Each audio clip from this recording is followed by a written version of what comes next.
السلام علیکم ناظرین، کشمیر ڈیجیٹل سے میں ہوں آپ کی میزبان سائمہ اشرف۔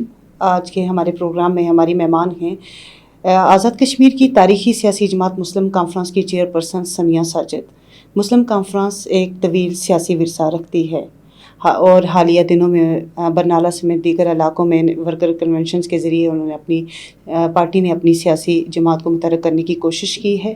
آج کے پروگرام میں ہم بات کریں گے ورکر کنونشنز، پارٹی کا مستقبل اور عوامی توقعات کے حوالے سے تفصیلی گفتگو کریں گے۔ میڈم، پروگرام میں خوش آمدید۔ بہت شکریہ آپ کا، اور کشمیر ڈیجیٹل کا بھی بہت شکریہ کہ آپ نے مجھے مدعو کیا۔ میڈم، سب سے پہلے یہ بتائیے کہ خواتین کی سیاسی شمولیت پر آپ کی جماعت کا موقف واضح ہے، مگر عملی طور پر خواتین کی کو جو فیصلہ سازی میں کتنا اختیار دیا جاتا ہے؟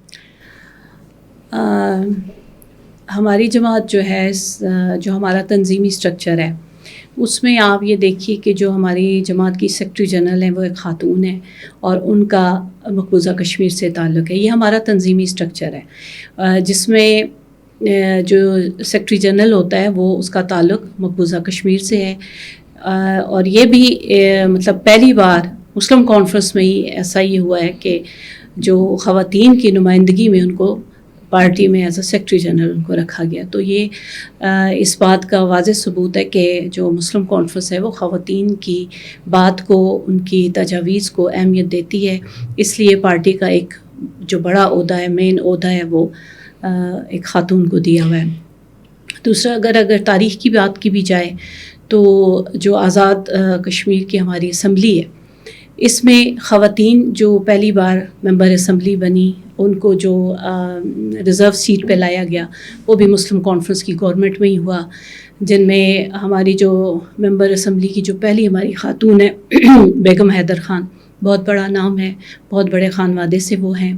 اور اسی طرح ہماری باقی جو خواتین ہیں جو پہلے مسلم کانفرنس میں ہی تھیں، ابھی وہ ظاہر ہے ایک دوسری جماعت میں بھی چلی گئی ہیں، لیکن نورین عارف صاحبہ ہیں، وہ جب وزیر تعلیم وہ رہی ہیں، تو یہ بھی ایک بہت اچھا سٹیپ تھا، کیونکہ خواتین کا اس سے پہلے بھی جو ریزرو سیٹ میں جو خواتین تھیں ان کو جو وزارت دی جاتی تھی تو اس میں زیادہ تر سماجی بہبود آبادی کا ہی ہوتا تھا، لیکن بحیثیت خاتون وہ پہلی خاتون تھی جن کو وزیر تعلیم بنایا گیا۔ پھر اس کے علاوہ خواتین کو جنرل الیکشن میں بھی موقع دیا جا رہا ہے، خواتین مطلب وہ بھی انہوں نے بھی الیکشن لڑا، نورین عارف صاحبہ نے، میں نے بھی جنرل الیکشن کے لیے کانٹیسٹ کیا۔ پھر اس کے بعد ہمارا وہ پارٹی کا یہ ڈیسیجن ہو گیا کہ وہ وڈرا ہوا میرا اپنے حلقے سے، میرا ویلی 6 سے تعلق ہے۔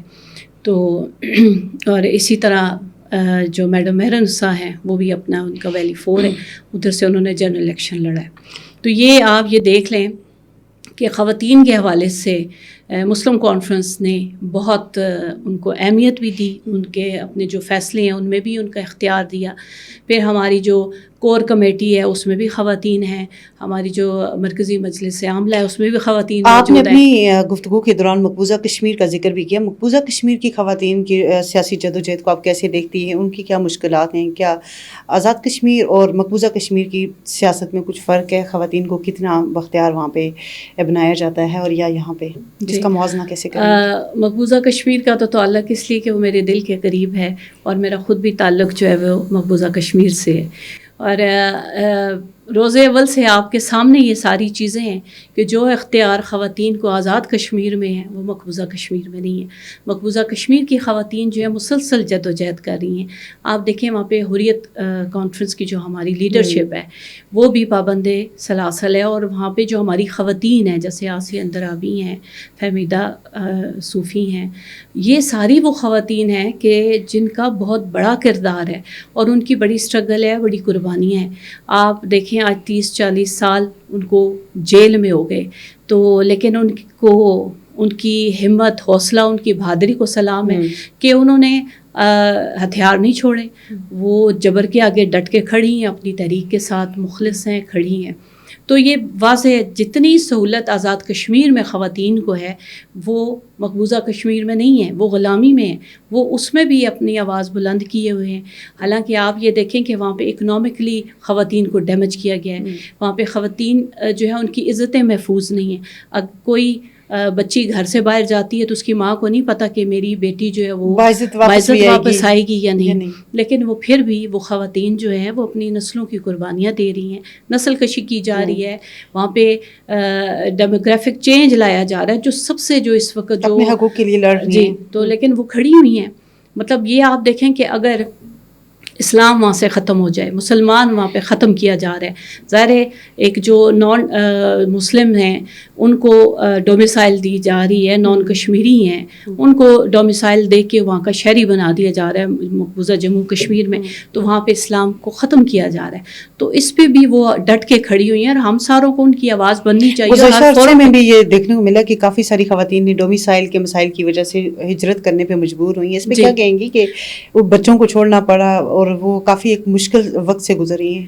جی وہ آپ کے سامنے ہی ہے، وہ بھی میں یہی کہہ رہی ہوں نا کہ جو قربانی کا سلسلہ ہے وہ اس خاتون سے ہی شروع ہوتا ہے، وہ اپنے گھر کے لیے بھی دے رہی ہے. اب جیسے ان کو واپس جانے میں بھی کتنی تکلیف کا سامنا کرنا پڑا، اور جو یہاں سے واپس گئی ہے اس کے ساتھ کیا سلوک ہوا یہ بھی آپ کے سامنے ہے کہ وہاں پہ مسلسل جو ہے جبر ہو رہا ہے، ظلم ہو رہا ہے. اور ابھی یہ جو حالیہ واقعہ ہوا ہے، یہ جو ہماری وہاں کی کشمیری بچی ہے اس نے نقاب کیا ہوا تھا، تو بہار کے جو وزیر اعلیٰ ہیں تو انہوں نے ان کا نقاب یہ آپ یہ دیکھ لیں کہ یہاں کچھ اس طرح کی کوئی چیز ہے. ہمیں تو یہاں پہ الحمدللہ آزاد فضا میں ہیں، ہمیں تو ہر قسم کا سکھ ہے. اب آج میں ادھر آپ کے چینل پہ بیٹھ کے ہر قسم کی بات کر سکتی ہوں، وہاں پہ تو آپ اتنا مشکل وقت وہ لوگ فیس کر رہے ہیں کہ، اور پاکستان کے ساتھ محبت آپ یہ دیکھ لیں کہ یہ پچھلے دنوں جب یہ پہلگام کا واقعہ ہوا تھا، ہندوستان نے ہر ممکن کوشش کی کہ وہاں کوئی ایسا ایویڈنس مل جائے جو لوگ پاکستان کے خلاف کوئی بات کریں، لیکن انہیں کہیں سے بھی ان کو کوئی ایسی بات نہیں مل سکی کہ ایون بچہ جو ہے اس نے بھی پاکستان کے حق میں بات کی. صحیح ہے. یہ بتائیے گا کہ مسلم کانفرنس ماضی میں طویل عرصہ اقتدار میں رہی ہے، مگر آج عوامی سطح پر پارٹی کمزور کیوں نظر آ رہی ہے؟ آپ کی نظر میں یہ ذمہ داری قیادت پر عائد ہوتی ہے یا موجودہ جو حالات ہیں، سیاسی حالات؟ نہیں، یہ ایک سیاسی نظام ہے. سیاسی نظام میں اس طرح اپ ڈاؤنس ہوتے رہتے ہیں. اس سے پہلے بھی مسلم کانفرنس جو ہے بالکل نہ، جیسے لوگ کہتے تھے کہ یہ ختم ہو گئی ہے. جب رئیس الارار کی ڈیتھ ہوئی تھی، چودھری غلام عباس، اب 67 کی بات، تو اس کے بعد بھی لوگوں نے یہی کہا تھا کہ مسلم کانفرنس ختم ہو گئی ہے. حالات کے ساتھ اپ ڈاؤنس لگے رہتے ہیں. یہ ایک پارلیمانی نظام ہے، پارلیمانی سیاسی نظام ہے، اس کا یہ حصہ ہے. آئے دن اپ ڈاؤنس ہیں، لیکن اس کا قطعاً مطلب یہ نہیں ہے. نظام سے ہم آگے چلیں گے کہ آپ کی پارٹی کے اندر سے ایک مضبوط، جو آپ اس کو کہیں گے کہ ثاقب مجید صاحب، وہ انہوں نے پارٹی کو چھوڑ دیا، اس کی کیا بنیاد ہے؟ ایک جو مضبوط ترین لوگ ہیں جنہوں نے ایک وقت دیا پارٹی کو، وہ بھی چھوڑ کے جا رہے ہیں، اس کی کیا وجہ ہے اور آئندہ اس کا مستقبل کیا ہے؟ میں آپ کو یہ کہوں گی کہ بحیثیت مسلم کانفرنس کی کارکن میں کبھی مایوس نہیں ہوئی. ہمارا کوئی کارکن آپ کو مایوس نہیں نظر آیا. جیسے کہ آپ نے ثاقب مجید صاحب کی بات کی، ہمارے لیے بہت قابل احترام ہیں، بہت قیمتی ساتھی رہے ہیں ہمارے، بہت محنتی رہے ہیں، مسلم کانفرنس کے لیے بہت ورک کیا انہوں نے. تو اب کیا وہ مایوسی کی وجہ سے انہوں نے پارٹی؟ نہیں، مایوسی کی بات نہیں ہے. میں نے آپ کو کہا نا کہ یہ سیاست ہے، اس میں کچھ بھی چیز، کوئی بات حرف آخر نہیں ہے، کچھ بھی پاسبل ہو سکتا ہے. اور اب ایک مطلب اس کو کوئی بھی اس کو چینج نہیں کر سکتا.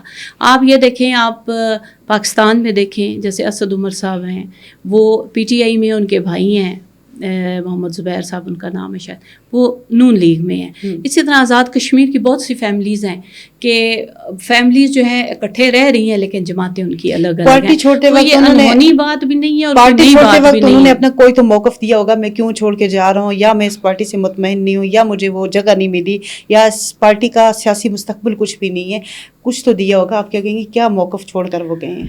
نہیں، ان کے بارے میں اتنی لمبی چوڑی بات یہ نہیں کر رہی، کیونکہ ان کا مطلب میں یہی کہ میں بڑے اچھے الفاظ میں ان کی جو محنت ہے اس کو ہمیشہ اپریشیٹ کرتی ہوں، اور باقی ہم ساتھی بھی ہیں. کیونکہ سردار عتیق صاحب صرف ایک مطلب ہمارے صدر جماعت ہی نہیں ہیں، وہ ہمارے اس طرح لگتا ہے کہ جو ہمارے گھر کے سربراہ ہیں. انہوں نے ایک ایک بندے پہ بڑی محنت کی ہوئی ہے، بہت 20-30 سال انہوں نے ہر بندے پہ ٹائم لگایا، اس کو بنایا. ابھی آپ یہ دیکھیں کہ مجاہد اول کے وقت کے بہت کم لوگ رہ گئے ہیں، جن میں ابھی ایک سردار عبدالرشید چغتائی صاحب ہیں، وہ باغ کے ہیں، جو ایکٹیو ہیں اس وقت. باقی جو ہیں کچھ وفات پا چکی ہیں اور کچھ ایسے ہیں جو اپنی صحت کی وجہ سے وہ ایکٹیو نہیں ہیں اور آنا جانا ان کا نہ ہونے کے برابر ہے. تو وہ تو یہ ہے. باقی یہ ساری کھیپ جو نظر آپ کو آ رہی ہے جو آج نون لیگ میں بھی ہے, پی ٹی آئی میں بھی ہے, یہ سارے وہی لوگ ہیں جن کو میرے لیڈر سردار عتیق احمد خان نے ان پہ محنت کی, ان پہ کام کیا, ان کو بنایا. باقی آنے جانے والی جو بات ہے یہ ایک نظام ہے, اس کو ہم کوئی بھی نہیں تبدیل کر سکتا. ایسا کیا نظام ہے کہ ایک پارٹی کو جھنجھوڑ کر رکھ دیا ہے کہ وہ اسمبلی میں بھی ایک سیٹ پر اس وقت جو ہے موجود ہیں؟ جی. تو اس پہ آپ ذرا روشنی ڈالیں کہ یہ کیا ہے. یہ میں یہی کہہ رہی ہوں کہ جو نون لیگ بنی وہ بھی مسلم کانفرنس سے بنی. میں اکثر یہ کہتی رہتی ہوں کہ اب جیسے حکومت میں فارورڈ بلاک بن گیا تو اس طرح اس جماعت میں بھی فارورڈ بلاک بن سکتا تھا. اب جماعت نہ چھوڑتے, لیکن جماعت انہوں نے چھوڑ دی. اب جو جماعت چھوڑتے اس کے پاس بہت سارے دلائل ہوتے ہیں, لیکن میں یہ کہوں گی کہ جس نے جیسا وقت بھی گزارا, الحمدللہ میں اب یہ فخر سے کہتی ہوں کہ یہ سارے جو ہیں یہ ان ساروں کو ٹھیک ہے ان کی مجاہد اول کے ساتھ عقیدت رہی ہے, ان کے ساتھ بہت پیار رہا, لیکن ان کے ساتھ ان کی تربیت یافتہ یہ لوگ نہیں ہیں. یہ سارے ان کو جو تربیت ملی ہے سردار عتیق صاحب سے ہی ملی ہے. مجاہد اول کے ساتھ جو تربیت ہے وہ عثمان صاحب جو ہیں ہمارے چیئرمین یوتھ ہیں, انہوں نے کچھ میرے خیال میں 13-14 سال انہوں نے مسلسل دن رات ان کی رفاقت ان کو ملی اور ان کے اسٹاف آفیسر بھی رہے. اب جیسے اب ثاقب مجید کی آپ یہ بات کر رہی ہیں, ثاقب مجید صاحب کا میرے خیال میں ضرور آپ ان کو اپنے پروگرام میں انوائٹ کیجیے گا, لیکن وہ جیسے ساروں نے یہ بات کی ہے کہ ان کے جو لوگ ہیں وہ یہ چاہتے ہیں کہ کافی عرصے سے وہ اپوزیشن دیکھ رہے ہیں, تو وہ چاہتے ہیں کہ آپ پارٹی چینج کریں. تو اس وجہ سے انہوں نے کہا تو اب جہاں بھی ہیں خوش رہیں, ہم ان کے لیے نیک خواہشات رکھتے ہیں. اور جہاں تک مسلم کانفرنس کی بات ہے, مسلم کانفرنس کا آپ کے سامنے ہی ہے, ہمارے ورکرز کنونشنز بھی ہو رہے ہیں. ابھی یہ کل کی بات ہے 5 جنوری کی, تو سٹی کی جو ہے وہاں سے سجاد انور عباسی صاحب جو ہیں انہوں نے کال دی تھی ریلی کی 5 جنوری کے حق خود ارادیت کے حوالے سے. تو اس میں ہمارے باقی ساتھی جو مظفر آباد ڈویژن کے ہیں جن میں یاسر نقوی ہیں, تصور موسوی صاحب ہیں, سٹی صدر ہیں ہمارے شیخ مقصود صاحب ہیں, یہ سارے سلیم امان صاحب ہیں, یہ سارے موجود تھے, مبشر جانداد صاحب, تو سارے ہماری یوتھ بھی اس میں موجود تھی, ذیشان انور عباسی جو یہاں کے سٹی کے صدر ہیں.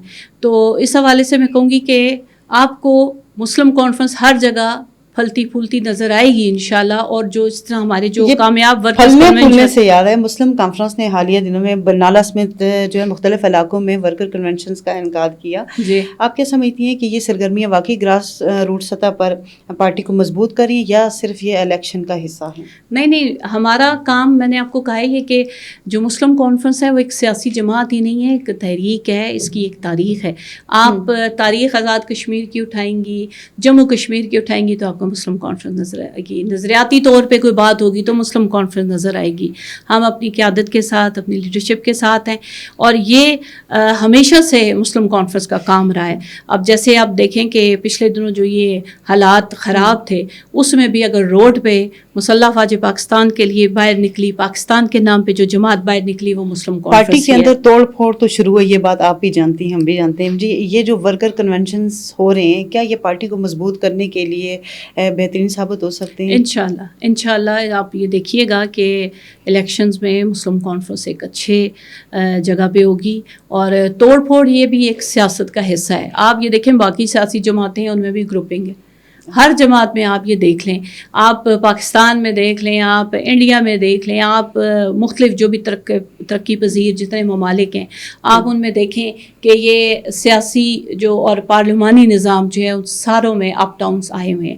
تو اس کو وہی بات ہے کہ یہ اللہ ہی کوئی بہتری لائے. باقی جو ہمارا جو کام ہے, جو ہمارا سیاسی کام ہے وہ انشاءاللہ ہو رہا ہے. ابھی 19 جنوری کو ہمارا یہ ورکرز کنونشن مظفر آباد میں بھی ہوگا انشاءاللہ. جیسے ریلی ہماری بہت اچھی ہوئی اور وہ پروگرام بھی بہت اچھا ہوگا, کیونکہ آپ یہ دیکھیں نا ہماری تاریخ جو ہے وہ 19 جولائی 1947 سے ہے.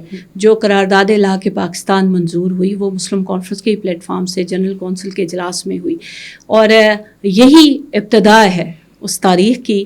اور جو آپ دیکھیں کہ پاکستان بننے سے پہلے 25 دن پہلے ہم کشمیریوں نے پاکستان کے ساتھ اپنے مستقبل کا فیصلہ کر لیا. جی بہت شکریہ میڈم، آپ نے اپنی قیمتی وقت میں سے وقت نکالا اور ہمارے پروگرام میں تشریف لائیں. بہت بہت شکریہ. جی یہ تھی مسلم کانفرنس کی چیئر پرسن سمیہ ساجد، جنہوں نے آج مسلم کانفرنس کا مستقبل، موجودہ سیاسی صورتحال اور خواتین کے حقوق پر تفصیلی بات کی. ایک نئے مہمان کے ساتھ آپ کے پروگرام میں پھر حاضر ہوں گے آپ کے سامنے. تب تک کے لیے خدا حافظ.